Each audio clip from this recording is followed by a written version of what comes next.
when we were trying to strategize about someone to present on strategic planning, the first thought came to mind was Craig Piso. He and I were colleagues in the agency that I run. He was my vice president for program services and children's services for a couple of years, and that was probably 20 years ago. And we stayed together through all different projects, and anything I've done of major consequence, I've always made sure he's been brought along and had some sort of a role in it, and that's been important to me. Craig reminded me recently that there was a conference that I was supposed to go to in Hawaii, and things were pretty busy. And I said to Craig, "Hey, why don't you go in my stead? Your ticket is my ticket." And he had a girlfriend at that point that I said, "Hey, why don't you take her along and I'll pay for half of her ticket?" And so Craig, being the strategist that he is saying, "Hey, I've been trying to put together a wedding, so I'll do it on your dime." And so they went off to Hawaii and got married while he was at the conference, and have, I think, gone back almost every year ever since. I think it shows his strategic ability, but also, more importantly to me, he's been an outstanding friend throughout the years. He now sits on one of our boards, kind enough to join our recent board 6 months ago, and has been serving on our other boards probably the last 5 or 7 years. He'll tell you more about his background and how he got to be who he is. But again, more importantly, I count him as a friend and someone that I trust his judgment and advice. And I know you will learn a lot. I hope that for those of you that find it appealing and interesting, will develop a relationship with him outside of tonight. He's a very reasonable person and very talented. So I hope that this is the beginning of a relationship with you, as well as continuing a relationship with me. So without further ado, I give you Dr. Craig Piso. Well, thank you for the introduction, Dr. Williams. Much appreciated, even though probably 2/3 of it's not really wholly true, but nonetheless appreciated. So I was excited when the request came to speak with this group about the fundamentals of strategic planning. It really is not my forte, but in some sense, I think I bring a kind of perspective about planning that has been useful for me developing my own business, and as a consultant helping business owners for about 12 years now in particular. So while it hasn't been my original forte, it has become something I enjoy very much. But you'll hear, I don't bring sort of a Harvard Business School orientation to planning with all that technical acumen and expertise. Far from it. But what you'll hear interwoven in my presentation this evening are the key elements that my clients have found most useful. And it very much borrows from psychological principles that I'll be expressing as we go forward. And the short story here is I have my own practice management consulting firm and various affiliations, but no relevant financial disclosures to share relevant to what we're talking about this evening. So I picked this quote from Stephen Covey that I thought was a good way to start. It says, "The greatest need we have in this whitewater world, this permanent whitewater world, is something that does not change, a changeless core." And I think that core that is absolutely needed in this ever-increasing swirling whitewater that has become our world is effective leadership. And a subset of great leadership, I believe, is planning, both short and long term. So I thought it'd be a good overarching theme to begin with. Great leaders become great planners necessarily. So what is strategic planning? This comes right out of the Hartford. I thought it was a great descriptive quote. It's the process of documenting and establishing a direction for your small business by assessing both where you are and where you're going. The strategic plan gives you a place to record your mission, vision, and values, as well as your long-term goals and the action plans you use to reach them. A well-written strategic plan can play a pivotal role in your small business growth and success because it tells you and your employees how best to respond to opportunities and challenges. So I want to stop for a minute and suggest that one of there's a handout that I think Jamie emailed to you today. If you haven't gotten a chance to look at it yet, I want to encourage you. It's what was essentially my strategic business plan that I wrote for myself, never really intending to share it with anyone, back in May of 2015. And it starts with the hedgehog focus, which I'll describe more later, right out of the book, Good to Great, how to determine what I should focus on long term. And then there are the short-term strategic goals that I set, and the second page has my long-term vision and some goals there.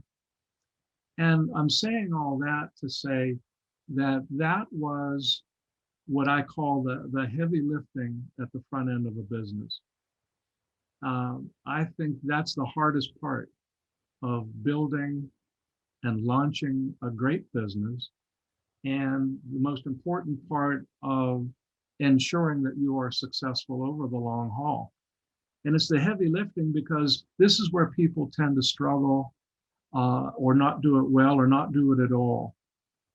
That is to think about, well, what would be your mission statement? What is the mission? And what's your longer term vision? What are you going to morph and develop into? And what are the values that will drive how you make decisions and treat people both in and outside your business? So I'm saying all that again to say that written plan has been sort of lodged in my mind every step of the way, every day since I wrote it, as something sort of a contract with myself and a set of guidance posts about choices I'll make, people with whom I'll deal, opportunities I'll pursue versus those I'll ignore, and the like. That strategic plan, if it's well done and meaningful, informs you and your people not only where you're going, ideally with some sense of enthusiastic buy-in and commitment, but it also informs your day-to-day steps.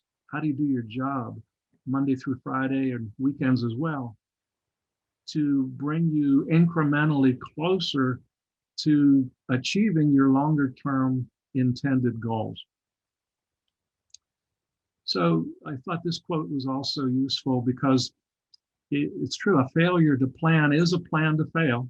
It's not just a trite phrase. And Michael Jordan said, talent wins games, but teamwork and intelligence wins championships.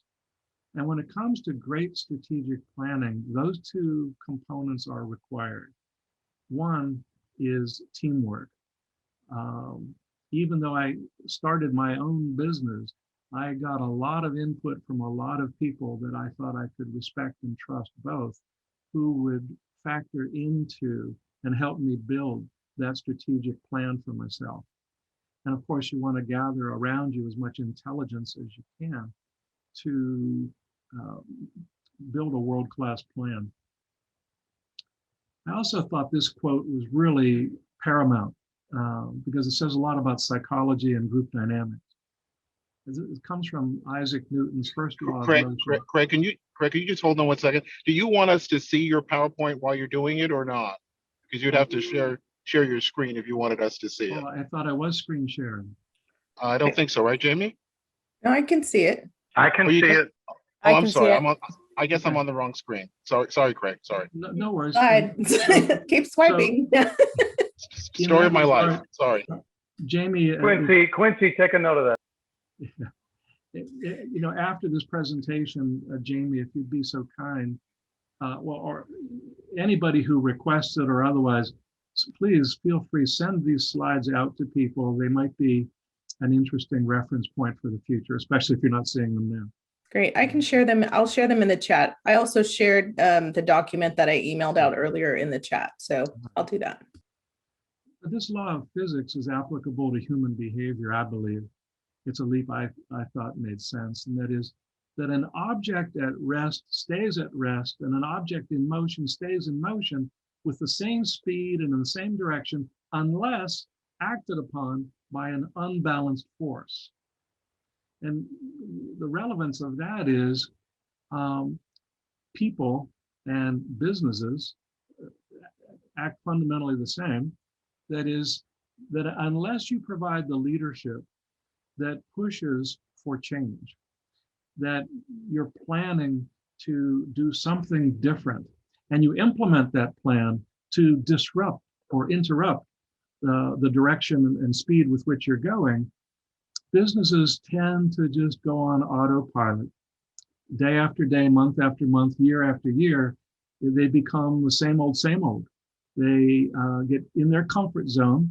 Some would describe that as getting into their rut, where they're at the same time comfortable, but otherwise stagnating. And it's the leadership again that says, we are dynamic, we are ever changing, we are progressing toward our future vision, we are reaching our goals incrementally, and thus we're going to be uncomfortable, appropriately uncomfortable, and we're going to push for the adoption of and build the buy-in toward group behavior, team effort that makes these changes that we plan. And another concept in this regard is about leadership, and that is that planning is a driving force. So inherently in that, if you're not planning, you're not driving. To be a great planner, a great driver, requires what we call an internal locus of control, that you're driven from the inside out.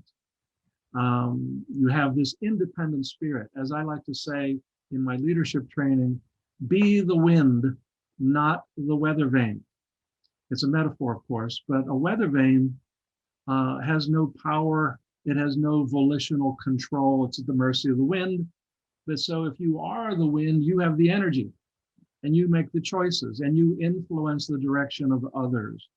And ideally, you're leading your business in concert with others on your team, and you're driving. And the key element of driving is having great plans, both short and long term. As Benjamin Franklin once said, drive thy business, or thy business will drive thee. You don't want to be reactive to the latest changes in climate and economy and politics, and be ever reacting to forces outside yourself. Have that strong inner core, that internal locus of control. Have a plan, follow your plan. Strategic planning generally is described as having 3 phases, and I would argue that the first phase, the discussion phase, is the very most important. As I've heard Dr. Williams say in the past, and others, the way you start tends to drive the way you finish. So it's during this first phase that you do some prep work, some structural setup kind of work. And at the first step, you're going to select who's going to be part of your strategic planning task group, both the first time and perhaps thereafter. Ideally, it's a group that the membership on it might change, but it is not one and done. That is, you're committing with that group to the full process. And that process includes periodic review, revision, updating, rewriting, and the like. I'll come back to that in a minute. But also in this discussion phase, you're gathering information, input, and opinions. You want to do that internally, but also externally. It's very helpful to have diverse input, to look at other subject matter experts, consultants, even your vendors, sometimes your customers, and certainly from within the ranks of your organization. The more people that you have becoming stakeholders in the planning, the more they become emotionally invested to help ensure that the plan succeeds. That's a kind of self-fulfilling prophecy we'll come back to as well a little bit later. Part of the discussion also includes taking stock in what's called the SWOT analysis. I'm sure you've heard that term. It's an acronym for your strengths, your weaknesses, opportunities, and threats. And we'll peel back the layer of that a little bit further soon. And one of the key questions that this discussion phase inherently helps us address is, well, where are we now? What are we doing? What are we good at? What's our potential? And what are we not so good at? Perhaps not yet. What opportunities are before us? And which ones do we go after? Which ones do we bypass? And what are those threats out there that potentially could be our undoing or slow us down or set us back? And looking externally, not that we're driven by our competition, but we need to be mindful of who's out there. Who are our competitors and what are they doing and how are they doing? Because in America, of course, it's open competition. So to be mindful of, not live with your head in the sand about what's going on in your, certainly in your competitive footprint. The second phase is called the development phase. And this is really where you do the production of the plan. And you write out, I believe the first step is to write out your vision statement, your mission statement, your value statements. I'll come back to why and how you do that in a little bit. And you want to write down SMART goals, both short and long term, especially for a strategic plan. Nowadays, they tend to be anywhere from 2 to 5 years for business. SMART goals, of course, the acronym is that they are specific, that is, they're behaviorally oriented, they're measurable, they're attainable, they're relevant, and they're time bound. So you know you've written a good goal statement when it follows the SMART acronym criteria. And it's in this phase also that we do some action planning, where you're looking at who's going to do what, and when, and by, how, and by when, et cetera, so that we have a written plan where there's going to be follow through and follow up and built-in accountability so that things don't fall through the cracks or off the radar. And then we're also in this development phase going to delineate what are the plans for reviewing, revising, and updating our strategic plan, which is a critical part of it. Too often, my experience is people in business don't have a strategic plan. You'd be amazed how many businesses go forward without a written plan, or they have a written plan, they invest the time and energy and sometimes consultant assistance to craft a really beautiful book, but it sits on the shelf gathering dust and doesn't get revisited. It becomes irrelevant and stale and not valuable, frankly, a waste of time. One of the things we know from studies of Harvard graduates and those who are the most successful by broad criteria descriptions of who are the most successful people, at least among Harvard grads, those who made it to the 90th percentile were people who demonstrated that they had a clear vision, they knew where they wanted to go, they began with the end in mind, so to speak. They had a crystal clear vision of what success would mean for them, and they had a pretty good sense of how they'd connect the dots from what they need to do between now and their longer range plan goals to be successful. Then they looked at the Harvard grads who had made it to the 99th percentile, the top of the heap. And the fundamental difference was only one thing. They also had a clear vision, well-articulated plans, goals, objectives, tactics, and strategies, but they went the extra step of writing it down, and not just one and done. They made it their, sometimes just a personal strategic plan that they would pull out every few months, or at least a couple times a year, and revisit to say, how am I doing? Where am I relative to what I said I was going to do? How does this position me incrementally this year toward what I said I wanted to be, where I wanted to be 5, even 10 years down the road? Those people who went to the step of actually writing it down and keeping it fresh and doing the work of revisiting and revising and updating it, will hit the 99th percentile, leaving those otherwise only at the 90th percentile. Something to be learned from that. The third phase of strategic planning is what I've been describing, is that review and updating process. And this needs to be regular, it needs to be periodic. It is a critical part of taking stock of just objective reality. It's not emotional. It's not a sense of, well, we've been working really hard, so give us credit for that. It's not about that. It's about what are the measurable results you've attained relative to what you planned you would achieve.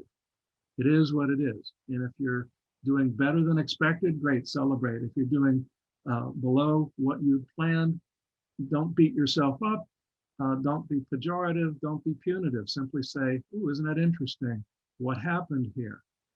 And it's not a witch hunt. It's not scapegoating, nor is it excuse making. It's simply taking stock of, we made this assumption, thus we made these plans and we set these goals. We're not hitting our targets. We're above, great, or we're below, not so great. But to understand what happened so that we can make mid-course corrections, we can recalibrate, we can make new investments, we can assign new people, we can reconfigure, we can do a change in tactic or operations planning. But the periodic review and report card, so to speak, enables that dynamic process to continue progressively. And then when you're making those progressive changes, it's critical that you're communicating them to everyone without exception in your organization. It's like saying to your family, we've decided that next year we're going on a cruise to Bermuda. And that's our strategic vision. That's our plan for 2022. And what we need to do between now and then is, kids, go to school, keep up with your grades, do your chores, stay out of trouble, and blah, blah, blah. We'll play our part as parents. But by letting the kids and everyone, so to speak, know, this is where we're going. And we're excited about it. And they're excited too. Then when there's a change in the plan, for better or worse, to keep people in that loop so that they know day in and day out how they meet their responsibilities, how they play their position, how they contribute value to your business mission, enables you to get incrementally closer to that longer term reward, the success of your business long term, and what's in it for them. Again, we always want to keep it relevant, keep it fresh, and always remain open and flexible in the planning process. There is no such thing really as a bad idea at the front end. We'll certainly rule things out later, but be open-minded.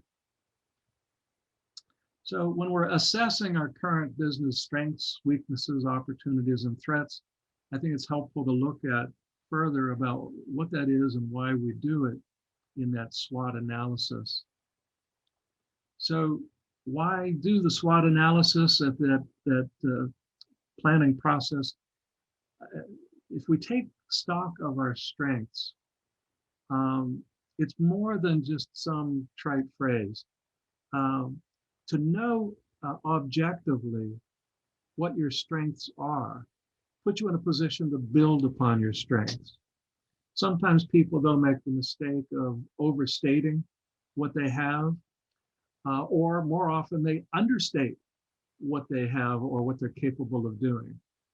And that includes the people available to them, untapped resources, untapped potential of your people or other forms of resources available through your communities and the like. We also know that it's important not only to know your strengths, but how to work within the zone. So many people and organizations have strengths that they become overly reliant upon. And an overdone strength becomes a weakness. And so it's important to know, when you're working in the zone where your strength is still serving you as a strength and not overdoing that. Similarly, we do the SWOT analysis to overcome blind spots. each of us is individually biased, whether we want to admit that or not. It's true, all human beings have biases and blind spots. Thus, the value of working in group with people who can be objective and honest about it will help us see what we cannot see, including potential weaknesses or threats, critical as part of the planning process. And then when we identify weaknesses, it's helpful to plan how we're going to replace or strengthen any of the weak links, so to speak, that we've found.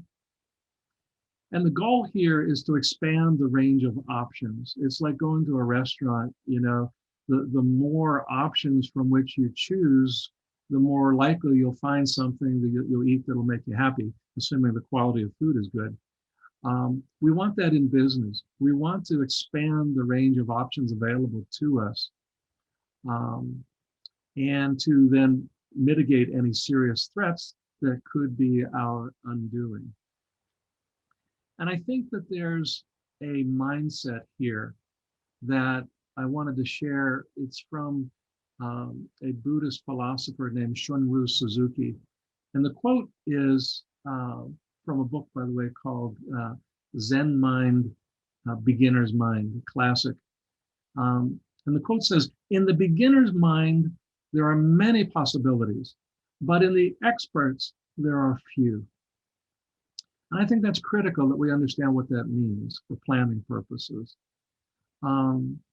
If you think of yourself as a subject matter expert, and each of you already is by virtue of your graduate work and the like, but to think of yourself as having expertise or that you know answers becomes, in some sense, a rate limiting factor.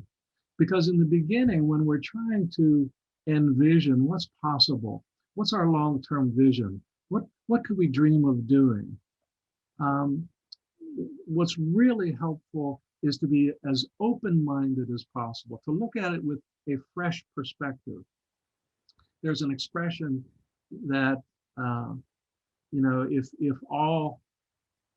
the only tool you know how to use is a hammer, everything starts to look like a nail.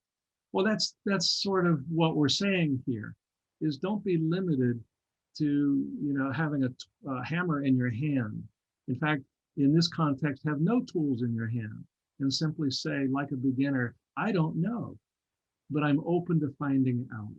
And then it becomes an adventure and a process of creative discovery. So let's talk about developing your organization's vision, mission, and value statements, because they really are the roots of strength for your business, I believe. And in any particular order, they're generally, we start with a sense of vision. And the vision statement is a statement of what we intend to become long-term. That is, where are we going? What's our growth trajectory? What will we develop into or morph otherwise into? And that might be an expansion of what we already do, or broadening our scope and horizons geographically or service-wise or otherwise, even internationally, to define what will become and what we'll be doing over the longer term. The mission statement is very, very different. This is a statement about the purposeful work that we do every day. This should be a sense of, you know, why do I get up? I set my alarm and come to work every day because I'm involved in serving the mission of blank. So if you're in healthcare, the mission statement is likely to say something about providing services that tend to the health needs of patients, and doing that with a service mentality and efficiency and productivity and all things supportive of mission success. The value statement, excuse me, the value statement can be described as a code of conduct, so to speak, we hold for each other, and our values for treating customers and all others impacted within our sphere of influence. Some businesses, I find, first of all, they don't have vision and mission statements, or they have them as beautifully framed platitudes hanging on the wall, sometimes absent anything about values. The greatest customers I serve today, and I have some really world-class customers across the country, they not only have written these things down, they have them published in virtually every office that you visit. And the most important part is they walk their talk. Because we also know the opposite. If the staff see that you have lofty values, for example, but your behavior contradicts them, you are not only hypocritical, that gap between what you say you do as a platitude and a plaque versus what you really do when the rubber meets the road tends to be demoralizing and causes people to become disengaged. And that has relevance to your strategic plan, because you're not going to get there without the team effort of many hands making light work and pulling you into your future. So let's talk about corporate culture in the same vein. Corporate culture is what I would describe as an intangible asset that's a critical part of achieving your long-term strategic vision.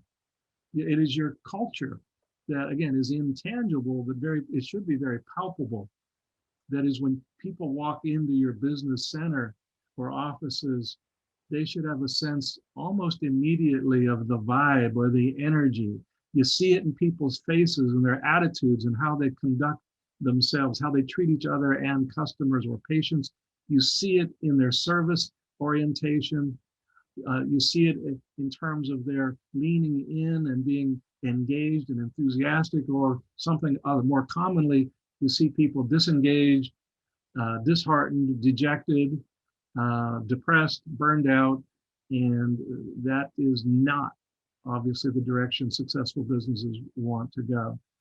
Your business is ideally rooted in those values and related stories, what Jim Collins in Good to Great called tribal storytelling.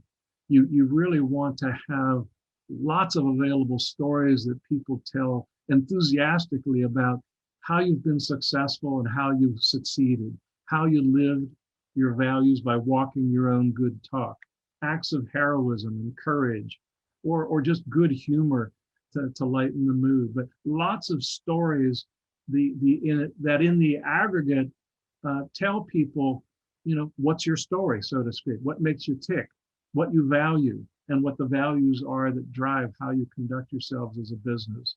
Thus, those values and the related stories are enlivening. They make people feel more secure amidst the changes that are occurring in our swirling whitewater world, and they build more of that core strength. And the core strength is exemplified in the slide here with the graphic of the mature tree. The tree is deeply rooted and it's solid at the base. And it's being solid at the base that allows it to bend and not break during windy storms and the like. You can think of the infrastructure of mission, vision, and values and planning as the roots that strengthen your core, so that when changes are occurring, when the winds of change blow, you can adapt, you can bend, you can accommodate, you can turn on a dime if you're really nimble, and that's an asset. So I want to read very quickly. These are the actual statements that I drew out of my archives for this presentation. I wrote these more than 10 years ago when I was incorporating, actually in 2008. This was the first thing I did in building my business. My vision statement, again, for me, not being accountable to stockholders, I could write whatever I wanted. Piso and Associates will be recognized long-term as a highly effective, values-driven company that works synergistically to empower individuals and systems to realize their greatest quality of life and work potential. Its diverse people, services, and products will be sought for their quality, integrity, and benefit to clients within the United States and abroad. And I can humbly and proudly say that vision has been accomplished many times over during the past 5 years. The mission statement is similar, a little bit more lengthy. It describes the kind of work that we do day in and day out.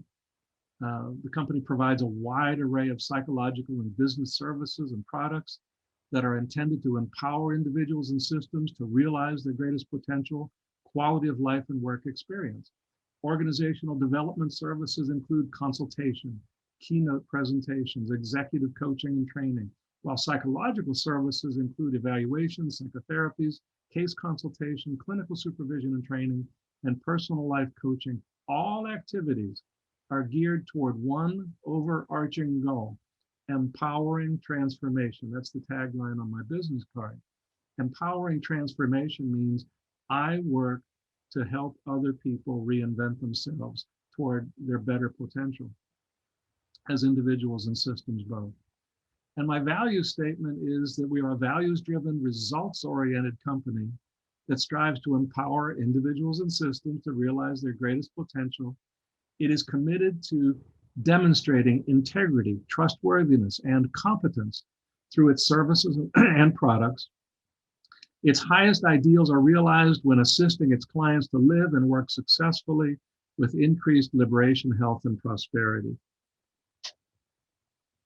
One of the values I want to advocate for each of us as you might be crafting or revising a value statement is one of those 7 habits of highly effective people from Stephen Covey's book, The Power of Win-Win. Think win-win.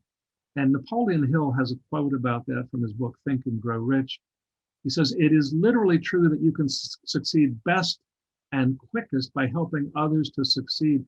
I was at a graduation ceremony for Dr. Williams years ago in Tucson, Arizona, when he was getting one of his many graduate degrees. And one of the people on his, I believe his dissertation committee, commented and asked the question, is there anybody in this room who has not benefited from the assistance provided by Dr. Williams? And there wasn't a single person in the room of, I don't know, 30 people or more who could not protest that. Everybody, including myself, raised their hands. So the quickest way to succeed is to be unselfishly dedicated to the success of others in a win-win fashion. Other values for working with resilience include this thinking win-win as opposed to a win-lose mentality. To the greatest extent possible, build great relationships where everybody comes out ahead. As Covey said, it should be win-win or no deal. Level the playing field, attempt to be fair, be strong and competitive but fair, be empathic and demonstrate empathy, be a great listener so that you are empowered by understanding and gleaning information you wouldn't get if you weren't a great listener. Feel and demonstrate compassion, and find common ground and appreciate our uncommon ground in this increasingly diverse world. Part of the heavy lifting I described earlier is how to create a compelling and inspiring future business vision. It's almost like trying to look into a crystal ball, into the future, into the unknown. And it's heavy lifting. It's a struggle psychologically and emotionally because it takes a certain ability to see what's not yet there. And that's where it helps to have other people weigh in, give their input, create sort of a think tank. The group that you have apparently is what Napoleon Hill would call a mastermind group, where you have like-minded, like-spirited people invested in helping each other move forward toward their respective goals. But this creative visioning is where so many people fail. They fail in one of 2 ways. First of all, or 3 ways. They fail because they don't envision, period. They don't do this heavy lifting. It's just too difficult, or they don't take the time. Or they have a vision, but it's so large and grandiose that it can be demoralizing. Or more often, they have a vision that is too safe. It's too conservative. It's too small. And as some would say, far better to shoot for the stars and not reach that altitude than to shoot low and hit the mark, if that makes sense. far better, because if you overshoot, that is, if you shoot for the stars and you were a bit too lofty, even grandiose in what you thought you could do, you can make mid-course corrections. You can make adjustments. Far easier to come down to earth than to launch yourself up when you got into a comfort zone of succeeding at low levels and defining that as the best you can do or good enough. So I love this quote from Pope Francis. It says, "Dream with others and never against others. By yourselves, you risk seeing mirages, seeing things that are not there. Dreams are built together." So this heavy lifting, I keep using that expression because it's tough. It's tough, and it's also really mission critical to strategic planning. You'll do your best dreaming with others. Carefully select who you'll invite inside the tent, so to speak, who you can be open and transparent, even vulnerable with, about your lofty dreams and nagging fears, both, so that together you can identify what's possible. And that's where the greatest potential is realized, is having a clear vision of what's ultimately actually possible. The power of synergy is part of that. There's an African proverb I love here that says, if you want to go fast, go alone. But if you want to go far, go together. Similarly, what Wayne Dyer said, among so many brilliant things, was, what we focus upon tends to expand. So we want to harness then the power of focus. What that means is, whatever we focus on, for better or worse, tends to become more important to us. Important in the sense of it takes up more of our psychological energy than what we perceive, our psychological bandwidth. So what we want is everybody on our team, day in and day out, not just putting in another day in the salt mines. We want them to have a sense of being engaged in work that is valuable because it contributes to mission success short term and strategic success longer term. We want their focus to be through a lens that's helpful to them. I once worked on a job as a laborer when I was a teenager, and I was shoveling gravel. My father was the foreman on the job, and for 5 days in the sweltering humid heat, I was shoveling gravel into the forms to build a sidewalk around a bank. And by about the third day, I was dejected and exhausted. On the way home in the car, my dad said, "Craig, you seem exhausted and dejected. What's that about?" And I said, "I'm shoveling gravel all day, and that's all I'm doing. It's dirty, I'm hot, I'm miserable, I'm getting minimum wage, and I don't enjoy it." He says, "But do you realize what you're doing? The concrete truck is coming on Friday to pour these sidewalks that are likely to be here for 25, 30 years. In the future, people will be walking on sidewalks around this bank in which you played a key role. And if you don't do it right or on time, it's going to cost the owner of this business a fortune. You got to get that gravel in there, tamped down, tight against the forms, and then you're going to be part of our mission success." Do you know, the next day when I came to work, my whole attitude and perspective changed. I had more strength in my arms to shovel. And when the owner of the business walked by, he said to one of my coworkers, also in high school, he said, "What are you doing, son?" And the kid said, "Oh, I'm just shoveling gravel. And he turned to me and said, "What are you doing, Craig?"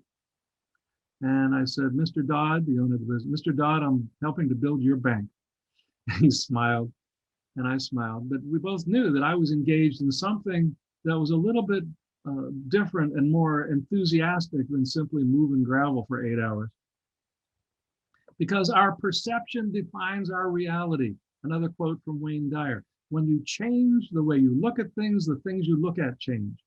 So part of what we want to do in strategic planning is to help people connect the dots. So, well, I'm just, accounts payable. I'm just paying the bills. I'm just, I'm at the front desk. All I do is, field phone calls and check people in. I'm not a provider, or I'm not an executive. Well, that is the worst possible perspective. And we need to help those people. We need to educate them and motivate them that they wouldn't be on payroll. They shouldn't be on payroll unless they were really integral to our business model success. Everybody matters directly or indirectly, at least, to how we're going to succeed short and long term. And that's a key part of creating that culture that we're talking about, where people are more engaged and productive both. How do we determine the future direction of our business? As you will see, if you haven't seen yet, in the strategic plan that was sent out earlier today as a handout, the one I wrote about 6 years ago, I started, and you'll see it at the top of the handout, with this literal graphic. It's called the hedgehog concept, and it helps you define your hedgehog focus. This comes literally right out of the book, Good to Great by Jim Collins, a classic from about 2000 or 2001 about business leadership.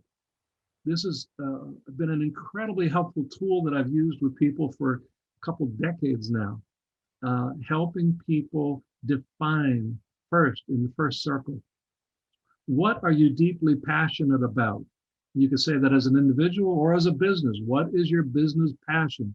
Second, what can you be best in the world at doing, or to be your best in this world? And then third, what will drive your economic engine? And it's the overlap of those three areas, your passion overlapping with what you're already good at doing or could be potentially best in the world at doing, and in a business model that makes it economically profitable, the overlap of those three circles will define your hedgehog concept and thus your focus, and thus it becomes incorporated into how do you envision what you'll do long-term, and how do you plan strategically, how do you do your budgeting and tactical planning annually to bring you year by year closer to the achievement of your strategic vision. And it becomes the tortoise and the hare then. If we're thinking big picture long term, we remember it's slow and steady wins the race, slow and steady with good choices and disciplined effort every day. Thus, we're creating a culture of discipline, where again, people aren't coming to work just to put in their time, not just to move gravel, but with the mindset that they're building sidewalks or otherwise contributing to the creation of a new bank for their community. Teamwork is the critical driver for long-term strategic success. I won't belabor that here, except to say that we know from studies by ornithologists, those who study bird behavior, that by flying in a V formation, Canadian geese and the like, the whole flock adds 71% greater flying range than if each goose flew alone. So it's not just, aesthetically pleasing that they fly through the sky in a V chevron formation. It's ergonomically or aerodynamically efficient, in the same way that when we work together, many hands make light work. We want to engender a sense of team effort, so that we get to enjoy the journey and be more productive at the same time. And it's that unifying force of people knowing what we're about, what is our mission, where are we going as a vision this year and beyond, and what are the values that define how we do that honorably, that help meld us together in that formation. Resilience is stress hardiness. There's a picture here of Chesley Sullenberger III, better known as Sully, who is famous now for having landed that jumbo jet on the Hudson River midwinter after a bird strike put out both of the jet engines. And I'm using him as an example of strategic planning, believe it or not, because he said on interview that he had been planning for this adverse event for decades. In doing his own SWOT analysis as a former military pilot and then commercial pilot, he thought that the worst thing that could ever happen is to lose control of the plane and come to a fatal crash where even one person would die, including potentially himself. So he studied the behavior of gliders. He went into simulators where it was programmed that there would be engine failure, and that he would practice in simulation how to guide a jetliner down safely, so that when the time came that he actually needed to perform without a lot of advance warning, he was good to go. And he had a certain leadership poise and resilience that made the stress bearable. people in the experience recall that he simply made the command very quickly, brace for impact. And there was no tone in his voice other than objectively, do what you need to do and I'll do what I need to do. So it helps to build a culture of resilience by having this sense of, what we do is looking beyond and getting outside ourselves. We serve a mission and purpose greater than any one individual, and we serve wholeheartedly with unselfish commitment. How to incorporate the strategic plan into tactical and operational plans. What I'll say here is not so much technical as it will be more about some of the key leadership behaviors that move people into the support of your plan, short and long term. And I would say the most important thing is to empower your people. When I've traveled for 40 plus years now in my career, the number one complaint I've heard everywhere I've gone, I'm sure you'll hear it too if you haven't already, people complain about communication. And the complaint about communication can be remedied if you adopt the habit of communicating and hit all 5 of these criteria consistently. Make it your effort always to communicate only fact-based, that is accurate, data-driven, objective information. Give complete information, missing no critical pieces. Make sure it's timely, enabling real-time action steps. Make it relevant, recognizing the needs and struggles of others, and make sure it's always intended at least to be helpful, to foster their more effective performance. If you make this your mantra and your leadership habit, that you always check the boxes to ensure that you communicate hitting all 5 of these criteria, people will not only trust you, they'll value you more. They will seek you out for information. They will be more likely to be loyal and follow your lead. And that is a critical part of your leadership success. You also want to be one who generates positive expectations and takes advantage of self-fulfilling prophecy based on the earliest research studies by Rosenthal called Pygmalion in the Classroom, where we get people to buy into the dream, the longer-term vision, hope and energy, that when people see that something is both important to them personally, that it has meaning, and they believe it's possible, they become hopeful. And it's the hope that gives them the energy or the fuel in the tank to keep on keeping on and moving things forward. The power of optimism on the collective mind, our body, and even our spirit, corporate-wise, is a critical part of moving things forward. I'm going to skip this slide in the interest of time. We want to think win-win, as I suggested earlier. Always present the brutal facts supportively, but don't avoid bad news. Any news, information is power, even when it's bad news. If it is what it is, it is what it is, and we need to embrace it, accept it, and deal with it. And then reframe adversity as opportunity. This is from the book by John Maxwell called Failing Forward. And a part of that is reframing mistakes and setbacks as stepping stones, even as equity. When you lose, you don't lose the lesson. You just simply regroup, retool, and return. It's a culture in which there's forgiveness without enabling. We're listening to explanations, not people making excuses. And while we have a high tolerance for errors of omission, we have very low tolerance for purposeful misbehavior, errors of commission. And that culture promotes a sense of security where people can grow and mature professionally. And then ultimately, what we're trying to do is turn the flywheel, as Jim Collins said in Good to Great. By one day at a time, everybody putting their shoulder to the flywheel in this kind of 1 + 1 = 3 synergy, we create this slow, gradual building, what Covey calls the law of the farm. We go in stages.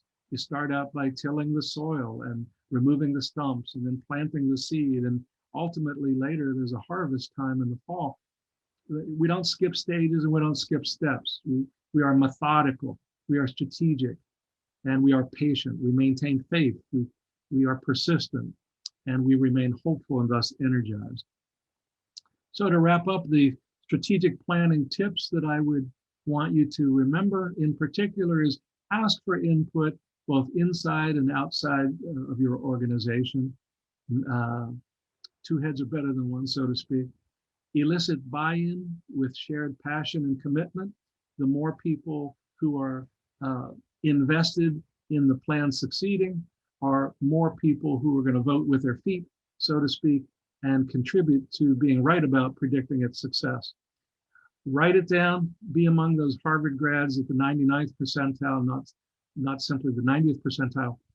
Be flexible and nimble always, both during the creation and implementation, review and edit of the plan, and always make it dynamic and fresh.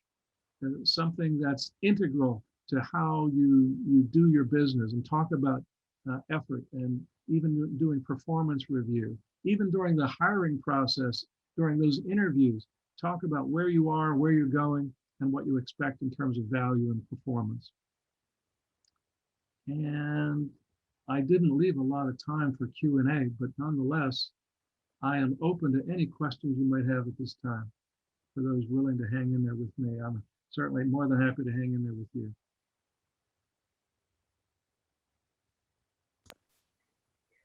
I Thanks. see a Craig. hand up. It looks like Mitch.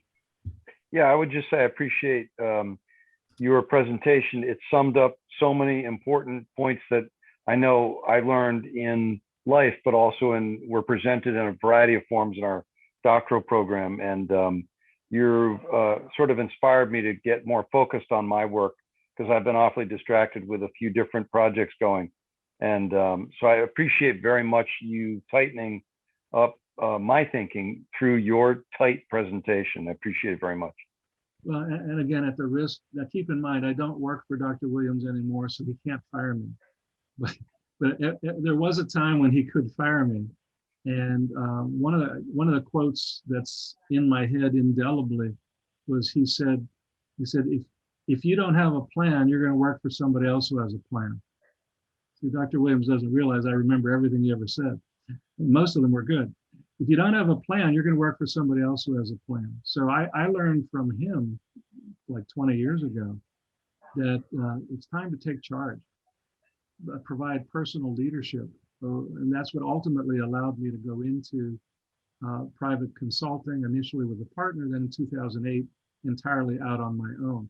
But it took me a year of strategic planning while I was still employed before I could reach a tipping point and go out on my own. So thank you for the feedback. I appreciate it. Tight is not a word I usually get described with, but I'll take it. Thank you. No, and it's good, because I think I've mistaken the last few years doing this graduate work as the planning for my project. And I realized that it was so busy checking the boxes of the program, that now I'm in the real world and I need to spend this time this year making the plan more real, based on the real world. That's great to hear. That sounds like a lot of maturity then. I'll tell my wife. Sure, put her on. Any other comments or questions? Again, I'm not in a hurry to leave, but I'm not here to drag you into later into the evening either. So, but I'm eager This is to Stacy, respond. and I had a question, and I didn't want to interrupt you at the very beginning. You were talking about, looking at our strengths, and sometimes our strengths can, I think you said something like overwhelm and become our weaknesses. Can you talk a little bit more about what you mean by that? Yeah, what I said essentially, thanks for asking. What I said essentially is a strength overdone becomes our weakness. And it's important to hit the sweet spot. It's important to know how far you can go and still be in the good zone. An example for me is I like to talk. I like to talk because I like to teach, and I like to inspire, and I like to share.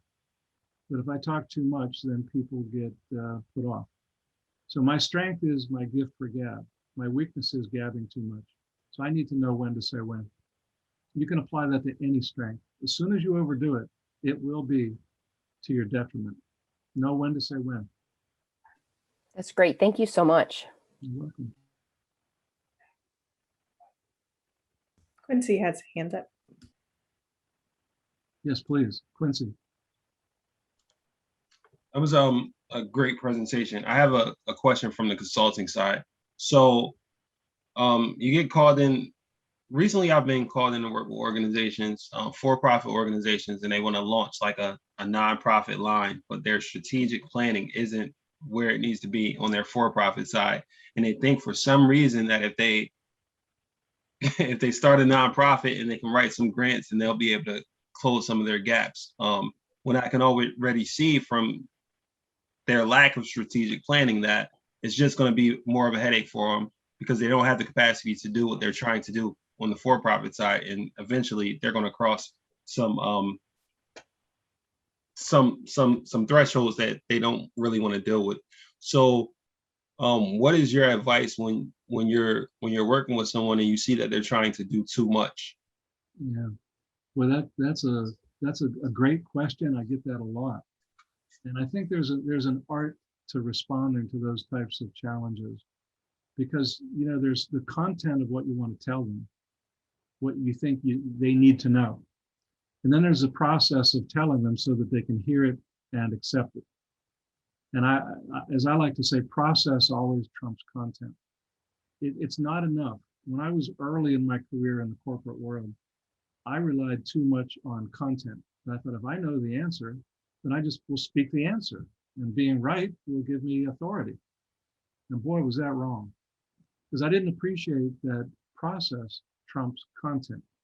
So what you know as a consultant. You can see they're getting what Jim Collins would call foxy. They're not following their hedgehog. They're getting out of focus by trying to be clever or foxy and diversifying into the nonprofit arena when they're probably not ready to do it, or it's just a bad strategy. That's content. The art of it is, how do you sell them? How do you communicate that in a way that won't make them angry, hurt, or defensive? And that's another lecture that I do about what's called motivational interviewing and the art of communicating. The book I would recommend in this regard is called Frogs and the Princes. It came out in the 70s by Bandler and Grindler. It's probably not even in print anymore. And it's about what was then called neuro-linguistic programming. The short of it is, you want to pace with people and then leave. So the pace, the example would be, here's an example of pacing. It's about meeting them where they are and affirming their perspective. So I say, I hear you saying that you'd like to diversify or go into this arena of nonprofit, and that you have the thought that this would be a good idea, and you have some confidence that it'll serve your business needs well.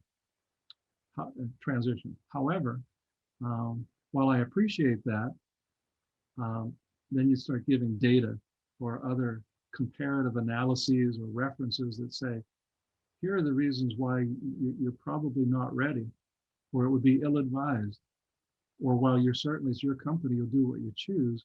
My role in good conscience is to give you some rumble strips where you might be drifting out of your lane. The rumble strips are not usually fatal, but once we drift too far beyond them, we don't listen to them and we don't readjust, that's when it can be fatal. So it's really about the delivery. More than being right, it's about staying in sync with them so that they believe you're working for them, not against them. That you're giving constructive criticism at worst, not attacking or belittling or anything negative. You're doing it out of a commitment to serving them, even though it might be unpleasant to hear, if that makes sense. I'm sure no one on this call would agree with you that I need to work on my delivery at times. I don't know you well enough. But thank you. That's a great answer. I appreciate it. Thanks for asking. That's a tough question, though. I've been doing this for over 40 years, so it took me a long, long time and a lot of foot and mouth disease to finally get it right.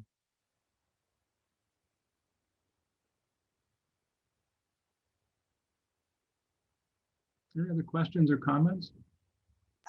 Well, Craig, I want to thank you so much for joining us and taking time to put this together. That PowerPoint in itself is an outstanding job. I want to steal that PowerPoint and Take it and run. It's really good. The graphics were beautiful. The content was really good. So thank you, Craig, so much for spending some time and we may pick you back up in 2022 to talk about some of those other topics that you mentioned that you are an expert on as well. So again, thank you so much for taking the time. You're very welcome. So I'll press leave for me, and if you all want to stay together, I understand you might want to chat Sure. about future plans and the like. So thanks. Good luck. I hope to go. Thank you very much. Thank you. Thank you so Thank you. much, Thank Craig. you. You're all welcome. Very good.